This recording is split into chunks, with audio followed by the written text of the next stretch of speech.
Dear listeners, yesterday we found out that consumer prices rose more than they have in the last 30 years. That is not necessarily what we're looking for, so we decided that we're going to dedicate this entire show today to the matter. We're going to talk about that very fact that they went up so much. We're going to dig into exactly where the prices went up the most, and Producer-Wife will play a guessing game to try to figure it out. And then in the final segment, we're going to talk about how the Fed is responsible and what they are doing and not doing to try and fix their role in all of this. Buckle up, keep your hands and feet inside the vehicle. It will be a slightly bumpy ride today, but worth your time. This is the Soule of Wisdom. Here we go.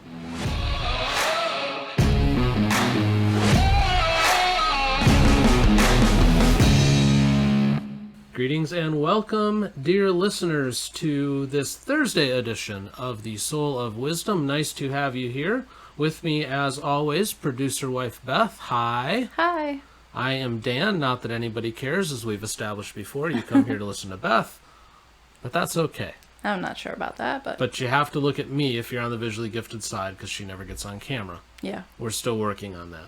I came up with an idea today. We'll see if it works. Okay. So we're going to do something a little bit different today. We're still going to do a 3-segment show like we normally do, but we're going to dedicate it all to news that came out yesterday, Wednesday, that kind of cost us a lot of money. Yeah. The news managed to pretty much tank the stock market, tank the crypto markets, and we shut about 10% yesterday. So that was exciting. Hopefully we make it back today. Yeah. But we shall see. So we're going to get right into it. I'm going to briefly reference an article, and then we will discuss and we will expand in segments 2 and 3. But before we get started, please do consider, if you like the content that we share with you today, liking and subscribing. If you are on the podcast side and your podcast provider allows for such a thing, please consider leaving a review. These things all help the show get out in front of other people. You can also visit us online at soulewisdom.com. That is SOULE wisdom.com. And you can email us questions at soulewisdom.com. Shall we get into it, Bethy? Alrighty, let's go. Okie dokie. Going to Mr. Browser. If you're on the visually gifted side, of course, play along. So this article from Fox News. This was, again, yesterday. Consumer prices surge by most in 31 years. That's horrid. Yeah, so this is about inflation. Do you remember when they were telling us how inflation was going to be like this transitory thing? Like 14 days to flatten the inflation curve? Yes. That's a very good way to put it. Much like that other flattening thing, it's going on forever and doesn't appear to have an end in sight. Yeah. So, the subheading here, prices rose 6.2% year over year. So, October of 2020 to October 2021, overall a 6.2% rise in prices. Now, the thing is, ain't nobody getting a 6.2% increase in their pay to offset that, at least very few people. Yeah. So let's just pull some of the details out of this article. We don't need to read the entire thing, but it points out how supply chain bottlenecks and gasoline price surges have been one of the major causes of this. Big surprise, those are a couple other things that we cover a lot here. So if you haven't watched our other videos on those things, go watch them. Because we dig into it. Let's see. Prices rose just under 1%, 0.9% month over month. So September to October, about a 1% increase. But year over year, 6.2%. So let's see where some of the big jumps happened. Oh, and by the way, this is a big deal because they were only expecting it to rise 0.6% and 5.8% annually. So we were way up over both of those. Even those are bad. Ridiculous, yeah. The fact that they were like, yeah, it's going to go way up. But it went wayer up. Yep. So that's not what we want. want. It's not done yet. No, it's not. And we're going to get into that here as we go along. So, specific things that rose here. Energy prices jumped 4.8% just last month. So from September to October. And they're up 30% over the past year. That's huge. Didn't they also say that for some people it was going to be like more than double to heat their homes this winter? Yeah. No, it most certainly is. Gasoline, September to October, rose 6.1%. Yeah. So that was huge. That's ridiculous. Food prices edged up 1% from September to October. For the year, up 5.3%. That's exciting. And that's just an average because like meat and stuff like that is up like 10%. Yeah, so in segment 2, stick around for that because we're going to get into some of the specifics and really drill down into some of the things that have the biggest rise. So table that. Okay. Because we're gonna go there. All right. Not trying to steal your thunder. No, you're not. New car and used car prices. Month to month, September to October, new cars went up 1.4%, used 2.5%. Now, year over year, so October 2020 to October 2021, new cars up 9.8%, used up 26.4%. Yeah. That's insane. Isn't some of that, again, not trying to get off topic per se, but isn't some of that because of the chip shortages? Yeah, so people are going to used cars because there's not as many new cars for sale. It's not even as many used new cars for sale as it's the ridiculous amount that a new car costs now because of all the regulations that have been in place. We've got to have backup cameras. We've got to have all sorts of warning devices, all of that. If you remind me when we're done with this article, there was something else I read today too on new cars that are just going to blow it out of the water yet again. Shelter, so home prices, rent, stuff like that. Month to month, up 0.5%. For the year, up 3.5%. So that's exciting. And the Fed announced earlier this month that they're going to taper its asset purchases, but they still say that inflation is expected to be transitory. Okay. Hang around for segment 3 because we're going to get into the Fed's role in all of this. Next time a report like this comes out, we should have you read it ahead, but not me read it ahead, and I should guess the amounts. That could be fun. Yeah. Well, we'll do that next quarter because it's actually we didn't even wait till next quarter. I was thinking of Fed reports because they do like quarterly, but yeah, no, we can do that next month. Why not? It'll be a hoot. Yeah. All right. So this was not in any way good or exciting news at all. Definitely not. These are all signs of an economy that is in some trouble. It's broken. And since we are business people, since we try to speak at least in part to business people, this is not what we want to see at all. No. The biggest contributor in my mind is the transportation costs. So your fuel, your vehicle prices, stuff like that, because those kind of feed into just about everything. So those caught my attention right away.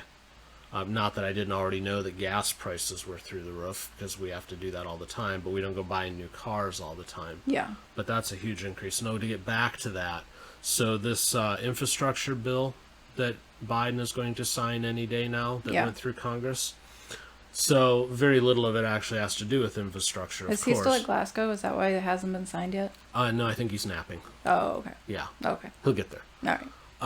But anyways, they have a provision in that bill that I believe it's starting 2026.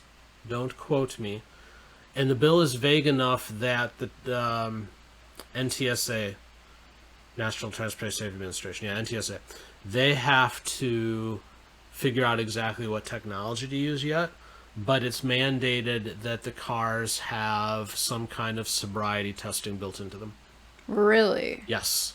Okay. So there's debate whether or not that's going to be some form of a breathalyzer or if it's going to be a camera-based system that monitors like odd movements, tries to follow eye patterns, things like that. Who knows? But it's in the bill that I believe it was by 2026 that this tech has to be built into the cars. That's frightening. Well, as you know, everything that you build into something has to be reflected into the price. So this is going to drive them up another couple $3,000, I guarantee it, because it's not like this is going to be cheap. No. So, whatever. But that's a little bit of a sideline point to what's going on right now. And right now, the biggest thing that caught me was like the energy prices, the fuel, and then the transportation costs, the vehicles and stuff, because all those go hand in hand to everything else that's going on. Yeah. And it's going to continue to drive everything else up just by default, because you have to get everything that we have, everything that we use from A to B. So that's not what we're looking for. No. So the markets, of course, responded yesterday by completely tanking. Like I said, we lost about 10% of our portfolio yesterday. Hopefully it bounces back. We'll see. As I was looking through the various market tickers and whatnot, there wasn't a whole lot of green. There was one or two here or there that had slight green, but pretty much everything was down yesterday. And much to my surprise, crypto took a pretty big hit. I thought people might run there. There's a lot of people running away from it. So that was interesting. But that's the news. So we start there. World on fire. Yeah. Just like always. Dumpster fire. Yeah, at least that hasn't changed. The dumpster fire sitting behind me still applies. Say hi to Cappy, standing in front of the dumpster fire. But that's the news. So now what we're going to do in segment 2 here is we're going to go ahead and dig a little bit deeper into exactly how this inflation is affecting us. So we'll go there next. We're going to take a short break. We'll be right back, and then we'll dig into more details. I fall like a feather gently to the ground. I'd land so quietly you wouldn't hear a sound. You sweep me up and hold me so tight in your loving embrace all through. Welcome back. Segment 2 of the Soule of Wisdom. Nice to have you with us today. Bethy, did you enjoy our little break? I did. So I was thinking during the break, what do you want for Christmas? Because I need to probably go get it quickly before the prices keep going up on That's things. a good point. Okay, I'll get you a list. Okay, please get me a list. You haven't gotten me a list yet either. I told you, all I need is you. That's cute, but I need a list. I just gave you the list. I gave you the list in front of everybody. I just said I need my wife. I need my producer wife. Okay, I'm gonna wrap an empty box. Why? Are you empty inside? Is that what you're trying to tell me? Perhaps. Oh. Sadness ensues on the Soule of Wisdom. We were already sad. You didn't need to make us sadder. All right. Well, here's something fun we can do, though. Okay. So I have data to get into that kind of shows now where it is that this inflation going out of control, how it's affecting us in individual areas. But you have not seen this data. No. So you had expressed in the last segment that you wanted to be able to guess next time. Yeah. Good news. Next time isn't next month. It's now. Okay. We're just going to guess about slightly different stuff. Okay. Deal? All right. We'll see how bad I do. Well, it's all bad. So, I mean, just make your best bad guess. Okay. What was that movie? There was some movie where somebody said, this is like the best, worst idea we have, sir. It was somebody talking to a president. Yeah, I don't remember. I don't remember. Okay, but before we get there, I had forgotten, but Mr. Browser reminded me. I do have another article that I just want to quote from real quick because it kind of proves what I was saying in last segment about how the energy prices are kind of very much behind everything. So, by the way, all of today's articles brought to you by Fox Business. Not because that's the only place I looked, they just had the best stuff for what we needed to do today. That's fair. Fox Business, the best stuff for what we need today. And I've managed and riddled with pop-ups. And I've managed to keep their videos from launching, oddly. Okay, so this is John Katsimadidis. He is a billionaire. He owns the supermarket chain Gristedes, which is in New York City.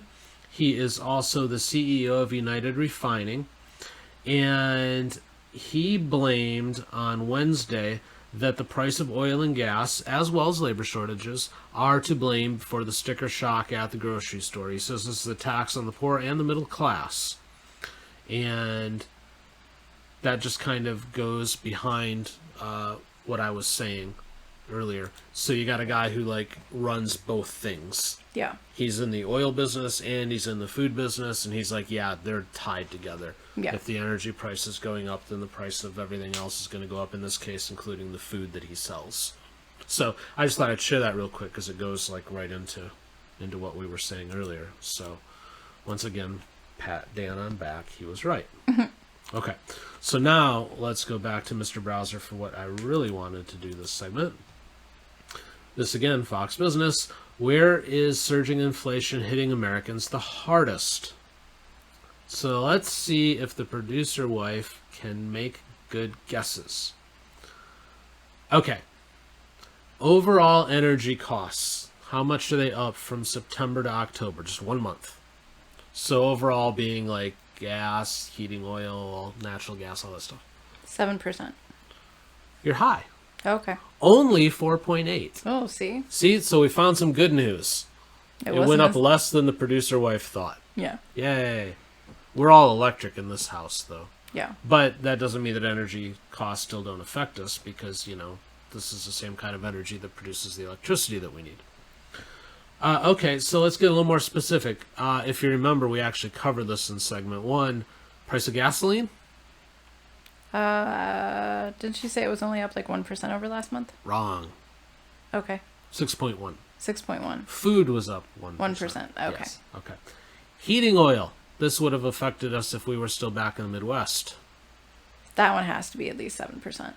Higher. 13? Close. 12.3. 1 month. Yeah. I knew Natural that one was gas. high. That was actually why I assumed the overall was as high as it was, because I thought that one would sway it. Yep. Natural gas. We actually had this at the previous Phoenix home. I'm going to say 7 there too. Close. 6.2. So yeah, month to month, just 1 month, gas 6.1, heating 12.3, natural gas 6.2. That's huge. It is huge. And for people that are older on fixed incomes and everything, that's enormous. Okay. So year over year, so October to October, overall energy costs up how much? 10. 30. Holy moly. Okay. Overall energy costs up 30. Gasoline year over year up how much? 25? 50. Wow. Okay. 50. Okay, so So my guesses are terrible. prices for natural gas and heating oil are also on the rise, as we just already established.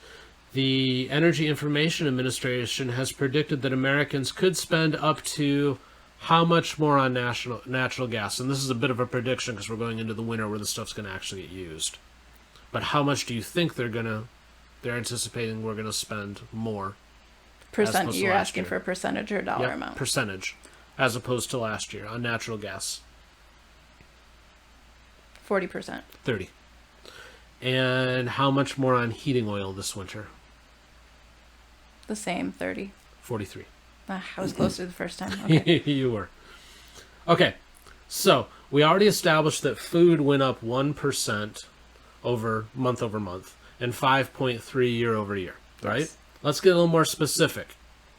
Everything's better with bacon, right? Oh, Lord. Bacon's gone way up. Okay, how much has bacon gone up? In a year? No. Oh, yeah, excuse me, yes, now we're talking year over year. Okay. Okay. Sorry, getting confused. Lots of numbers. Math is hard. Well, the article jumps a little too, so Okay. forgive me. So but this is bacon- year over year. Bacon year over year is up at least 50%. 20. Really? Less than you thought. Bacon was. We were noting last year that bacon was getting expensive. I think bacon's gone up more than that here. No, Maybe. this is national average. So. That's true. Yeah, Arizona bacon, where it cooks itself. You just Yeah. gotta set it outside and you're Right. good. Yeah. All right. How about steak, year over year? 25%. Close. 24. Almost. Pork chops. 13. 16. Fishies. All encompassing? It just says fish. I'm assuming they mean edible. I don't think they mean, Goldie. Well, no, obviously. Yeah. But I just meant that includes like higher end stuff too. 17. 11. Chickens. 10. 9. Close. Eggs. 10. 12. Milk and coffee. They have the same number. Ooh. 12. 6. Really? Yeah. I feel like coffee's gone up a ton. Not the way we buy it. Well, no, but Didn't you just get us like the Mick coffee? I did. Like 20 cases of it for like $1 or something? yeah, I got So- it really cheap. So yeah, the producer wife is like really good at finding bargains. So maybe we should offer that service to our listeners. Yeah, no, we're stocked for coffee for like the next year, and we paid like next to nothing for it. We got lucky one day because the producer wife knows what she's doing. All right, cars we already talked about. Washing machines. Ooh, I don't know, because we haven't priced a washing machine in forever. I'm going to guess 8%. 15. Oh, wow. Yeah. And washing machines aren't cheap to begin with. Is that because they all have electrical chips now, probably? Probably. Televisions. Because you can, like, control them from your phone and stuff. Yeah. I feel like televisions haven't really gone up. They probably have, but it doesn't feel like it because they keep getting cheaper and cheaper. I don't know, 5%. They have gone up 10.4. Really? Yeah. Okay. And furniture. Oh, furniture has gone way up. 20. 12. So yeah. So there's some things from that list we could probably live without. Like we could, like on the furniture end of things, you can make your old furniture work most cases, you just don't want to. Yeah. It's more of a, as long as you have something, it's more of a desire than a need. Okay? But the food costs, Yeah. holy Lord. Hope you don't want to eat meat anytime soon. Because that's just crazy. Yeah. The energy costs, like the heating costs and stuff, that's outrageous. This is the one time where I've been like really super happy that we live in Arizona, because I don't know that I would want to pay the natural gas or heating oil prices if we were still up in the Midwest. Yeah. It'd be crazy. Wouldn't really have a choice unless you had a fireplace. Nope. But again, this is really going to hit people's pockets, and yeah. Maybe I'm just weird, but it would be fun if you did have a fireplace to just like sleeping bag every night kind of deal. To Yeah, save so some money. when I was growing up, a neighbor kid, his name was David, and his family, they weren't overly well to do, but they had this big wood burning oven thing. It wasn't even a fireplace. It like sat on a platform or whatever in their living room. Wood burning stove, I guess is Yeah. what they used to call it. Whatever. I know what they look like. Yeah. Anyways, they heated the whole house with that. So on the coldest nights, they would all like just sleep in the living room. Yeah. And I remember staying over there a night or two and actually doing what you just described. So yeah. I didn't like the way it smelled though when I was a kid. No. It's strong. Yeah. But anyways, I guess you got to do what you got to do though too. So, yeah, none of this again spells overly good news, and suddenly becomes so obvious why it is that you have all these various unions and stuff who are trying to hold out for higher and higher wages. Of course, the problem is that just exacerbates things, because if we go back to like the John Deere argument where we covered the other day, those people are asking for more money, and I get it with prices going so high, but then the problem is all those costs are going to get passed into the price of a tractor. Yeah. So then that goes up, and the whole thing just continues to cycle out of control. Yeah. And you need the tractor to eat the food, so the cost of food is going to go up. And Exactly. Yeah. The system keeps feeding on itself. And the Fed is not helping that. And that's where we're going to go in the final segment. We're going to talk about the Fed's role in all of this and what they are and are not doing, and how they are also helping to just break all of this into shattered glass for us. Yeah. So we'll take another break, and then we will talk about the Fed. Be right back. Now it's clear to me we miscommunicated. You equivocated. You've already moved on. I'm alone and so damn jaded. And I hate it. 'Cause all I needed was a simple Welcome back, ladies and gentlemen. Segment 3 of today's version of the Soule of Wisdom. Today's version? Version, Okay. yeah. This is different from what we did yesterday, and it'll be different from what we do tomorrow. It's a version. Okay. You could also say it's an episode, but I'm trying to be different. Okay. It's important to use more words, more language, more stuff. Word of the day calendar. Yeah. Yeah, the word on the word of the day calendar today was the. Yeah. So, it's very helpful. Yeah. Alrighty, so I told you in segment 3 we would talk about the Fed's role in all of this. So, let's start with a little bit of a review. The definition of inflation is... Not enough goods to go around? Too many dollars chasing too few goods. Okay. That's the easiest way to look at it. So there's a whole bunch of money out there and not enough goods. So what does happen is the prices rise because they can. Demand is high, but supply is low. It's a supply and demand thing as well. So obviously what's happened now, thanks to our friends at the pandemic shutting everything down for as long as they did, is they've totally disrupted the supply chains. And then there's people who left the labor force, and not a lot of them, well, I wouldn't say not a lot of them, there are a decent amount of them that aren't coming back. Yes. So we have a labor problem, and all of those things are making for shortages. So prices go up. But then there's also a lot of money out there chasing it. Okay? So part of the money that's out there chasing it is the fact that we did all of these rounds of stimulus. Yeah. You know, you have some money and you have some money, the government played its version of Oprah. You get a check and you get a check. But one of the biggest ways, honestly the biggest way that a whole bunch of money gets into the system is government spending. And the fact that the government always spends more money than what it has. Yeah. So let's be real for a moment. What happens is when, for example, we just passed this $1.5 trillion infrastructure bill, which is probably going to be more like $9 trillion, because you can't project what you're going to spend in the future to that exact amount. Yeah. Because of things like inflation that we're having right now. Yeah. Okay, so it's going to be more. It's always more.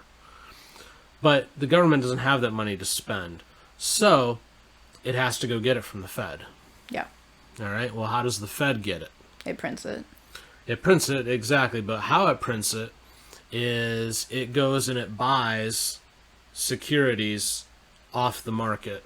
So exchanges those securities for cash. So that gets the cash out into the market. Yeah. Which makes even more money out there chasing fewer goods. But just to give you an idea, best guess, producer wife, for the last year and a half, how much per month has the Treasury been buying in has the Fed rather been buying in Treasury securities? Those are like the U.S. government bonds. Like how much dollar amount? Yeah, how much dollar amount every month in the last year and a half? Oh, I have no idea. A couple million probably. Ha-ha! 80 billion. Jesus. Okay. Yes, the producer wife is actually a Christian too. So if she's going Jesus, then you know she means it. No, it's yeah. So Treasury securities, these are like the government bonds and stuff. They're spending $80 billion a month, and they have been for the last year and a half, buying these off the market. So it's all cash, $80 billion a month, just flowing into the market. Isn't some of that though also because nobody else wants to buy them anymore? Well, yeah, that's part of it. We can't really sell them to other countries because they don't want it. Yeah. Yeah. So, mortgage-backed securities. Okay, so these are Sounds like a bad game of Monopoly. This whole thing's a bad game of Monopoly, sweetheart. It's really bad. So mortgage-backed securities. Okay, so these are bonds and stuff that are tied up in the mortgage market. Yeah. Okay. How much of that do you think the Fed has been buying for the last year and a half every month? I honestly don't know. 40 billion. $120 billion every month pumped into the economy by the Fed. And they call that quantitative easing. We're going to put money out there so that we keep things flowing, and that works until there's not stuff to flow anymore. Yeah. So, they've been playing this QE game since 2009 when we had that recession, and they shut it off for a couple of years, and now it's back again. And it's always a mess because you're shoving all this money in there, and again, now you don't have the goods to actually, chase it. Yeah. So that's a problem. So with that in mind, let's go back to Mr. Browser, because that's the one thing that the Fed is doing, is pumping in all this money. But if you remember from an article that I touched on, I believe it was in segment 1, they said that the Fed was going to back off on that. So they're going to try to slow the pumping of money into the economy and see if that helps. Yeah. Okay. Well, here's the other thing they're going to do. Fed faces fresh pressure to raise interest rates as inflation hits 30-year high. That's the other thing that they control. They control the money supply. They also control the interest rate. Now, this is the interest rate for the money they lend to other banks. But everything rolls downhill, so what happens is that affects the rates that the rest of us get. Yeah. Okay? So the Federal Reserve for months has taken patient stance on hotter than expected inflation. Experts are calling that philosophy into question. It's hard to see how the Fed will be able to stay on the sidelines much longer, according to Matthew Sherwood, who is a global economist at Economist Intelligence Unit. Never heard of him. Article says, where is what I'm looking for? Where is Waldo? Where is Waldo? Well, since I went in this article last time, they moved all the pop-ups in the ads, so it looks different. I hate when that happens. I had a plan. Okay, here we go. So Jerome Powell is still maintaining that inflation is transitory, that it's because of disrupted supply chains, pent-up demand, and stimulus cash for the run of the higher prices. That is part of it, to be sure. But then there's also the fact that they're pumping in $120 billion every month. And how many people still have stimulus money? I'm curious. Yeah, I don't know. I don't know any. Me either. But he's acknowledging now that the surging inflation may not fade until the end of 2022. So they are now looking at the possibility of raising interest rates to help combat this. Because that'll make everything better. So they're going to help combat this problem that, in part, they've created. Yeah. So they've been, again, pumping money into this thing during a time when we had these slowdowns because of COVID. So we've got supply issues, we've got labor issues, we've got all these things. So yeah, they told everybody to sit on their butt and do nothing. Yeah, and the Fed's like, don't worry, we'll just pump money in. And they did that. And now there's not enough goods, and poof, everything explodes. Yeah. So the Fed's like, well, maybe we'll stop pumping money in, and oh, by the way, Mr. Consumer, we'll make sure that you pay more in interest. And that'll slow down your demand. And that'll help inflation.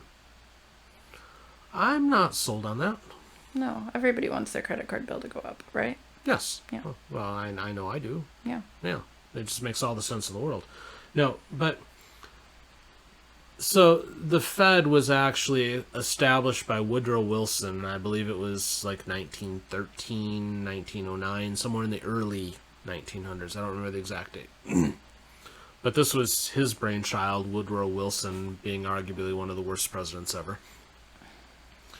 And, he created this system where these banks have complete control over the money supply, control over the interest rates, with this mandate that they just go keep the economy running.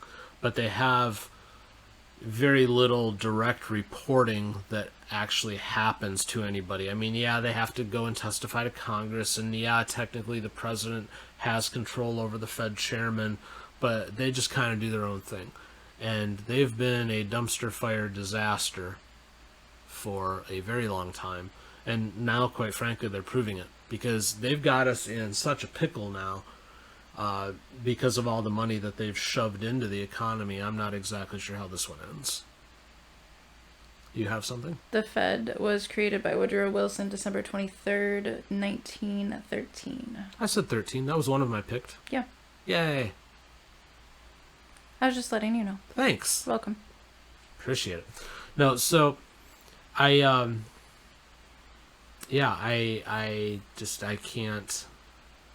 can't wrap my brain around how anything that the Fed's going to do at this point is going to do anything but potentially cause a little more disaster.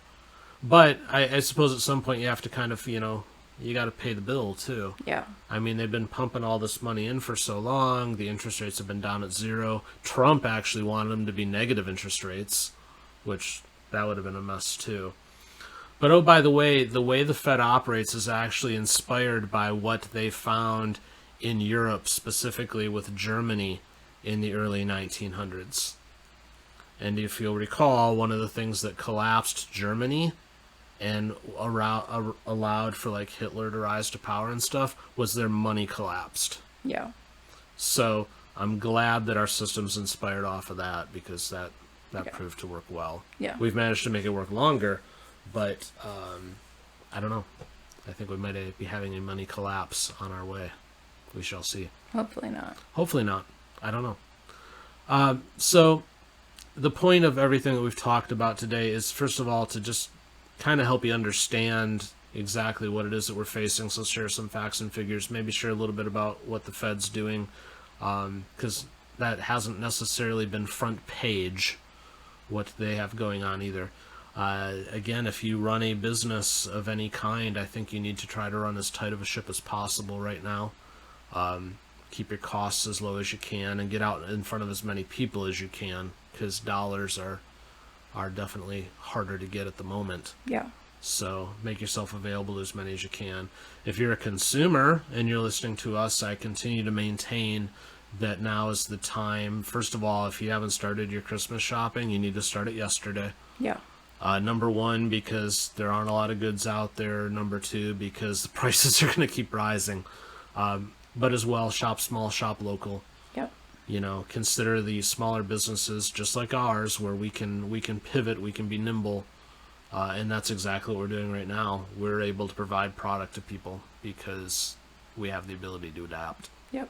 So that is about all I've got to say on the matter today. I'm hoping that the news gets better as the day and the week ends. Yes. And maybe we see a little bit of bounce back in the markets from all of this. And yeah, but I don't see the inflation problem ending anytime soon. No. So buckle up, Yeah. as we say at the beginning of this show. Anything else, producer wife? Nope. Okay. It has been a pleasure speaking with you on this matter today. Hopefully tomorrow we'll have some brighter things to talk about, perhaps, but it is important to be informed, which is what we try to do here today. Yep. Again, you can visit us online at soulwisdom.com. Please do, if you enjoyed today's show, hit that thumbs up button, subscribe to our channel. If you're on the podcast side, again, leave a review if your podcast provider allows for such things. And we will see you tomorrow, yeah? Yeah. Alrighty, bye-bye. Bye.